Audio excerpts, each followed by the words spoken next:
અકસ્માતમાં એક સગીરાએ હેલ્મેટ ન પહેર્યું હોવાને કારણે જીવ ગુમાવ્યો હોવાનો કિસ્સો સામે આવ્યો છે। સગીરા પોતાનું મોપેડ લઈ હેલ્મેટ પહેર્યા વગર ટ્યુશનથી ઘર તરફ જઈ રહી હતી। કાવ્યા મોપેડ પર સવાર થઈ ટ્યુશનથી ઘરે પરત ફરી રહી હતી। તે દરમિયાન જીડી ગોયંકા સ્કૂલ પાસેથી પસાર થઈ રહી હતી ત્યારે અચાનક જ મોપેડ સ્લીપ થઈ ગયું હતું।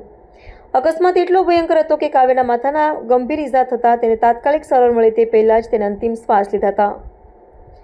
માર્ગ અકસ્માતની બનેલી ઘટનાથી અગ્રવાલ પરિવાર પર જાણે આપ તૂટી પડ્યું છે। ઘરવખરીની વસ્તુઓના મેન્યુફેક્ચરિંગનો વ્યવસાય કરતા વેપારીઓમાં પ્રકાશ અગ્રવાલની કાવ્યા એકની એક દીકરી હતી। પરિવારમાં એક પુત્ર અને એક પુત્રી હોવાથી કાવ્યાના અવસાનથી શોકનો માહોલ છવાઈ ગયો છે।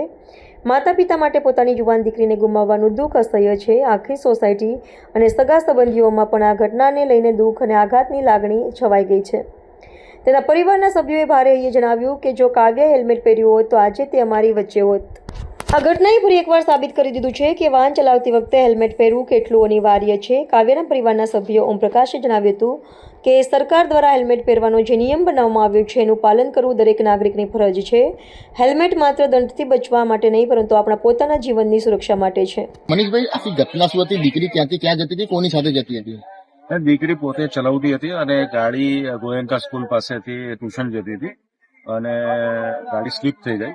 કંઈક આવ્યું હશે તો ગાડી સ્લીપ થઈ ગઈ અને હેડ ઇન્જરી થી ઓન ધી સ્પોટ હેલ્મેટ પહેર્યું હતું? હેલ્મેટ શું લાગે? હેલ્મેટ 100% જ પહેરવી જોઈએ અને આ મુહિમ બધાએ રાખવી જોઈએ। સમાજના દરેક વ્યક્તિને મારી તો અપીલ છે કે પોતાના દીકરા દીકરી અથવા કોઈ વ્યક્તિ હોય હેલ્મેટ 100% જ પહેરવી જોઈએ। આજે હેલ્મેટ પહેરી હતી તો કાવ્યા કદાચ તો બચી જતે અને 100% આ થતે એટલે બધા હેલ્મેટ પહેરવી જોઈએ, અવશ્ય પહેરવી જોઈએ। યુવતીનું નામ શું છે? કેટલી ઉંમર છે? ક્યાં જઈ રહ્યા હતા?